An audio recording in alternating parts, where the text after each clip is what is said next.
CSS is weird, and I don't just mean hard to learn weird. I mean, why does this even work weird? Like, did you know if you set text size to 9,999,999 pixels, it just vanishes?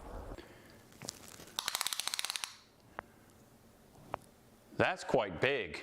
Or that CSS has trigonometry built in? Or even worse, why is centering a div still a nightmare? Today we're breaking down the strangest CSS quirks that make no sense, but somehow we have to live with them. Let's go. Alright, first up, why does 9,999,999 pixels text size just disappear? Not overflow, just cease to exist? Turns out browsers have a max rendering limit for font sizes. Once you cross that limit, poof, gone. CSS just decides, nah, that's too big, not my problem. So next time you can't find your text, maybe it just ascended to a higher dimension. Next up, scroll bars. Did you know you can style them, but only in some browsers? Oh, and if you really want to mess with people, you can make a scroll bar that disappears but is still scrollable. Because CSS is all about consistency, right? It is not. Now let's talk about display contents, aka the setting that lets you delete a parent element, but somehow keep its children. It's like your HTML element is a ghost. It's there, but it's not. Turns out this was designed on purpose for better accessibility, but still, it's one of the weirdest behaviors in CSS. Here's a fun one. What happens when you set an element to position absolute but forget its parent? Yep, it just floats away like CSS doesn't even care. This happens because absolute positioning works relative to the nearest positioned ancestor, which means if there's none, it just attaches itself to the body tag like a lost soul. CSS doesn't break, you break trying to fix it. Okay, quick question. What's bigger, 2rem or 2m? If you said rem is bigger, you're right, sometimes, because rem is relative to the root font size, while m is relative to its parent, meaning 2m inside a 20 pixel div is not the same as 2m inside a 10 pixel div.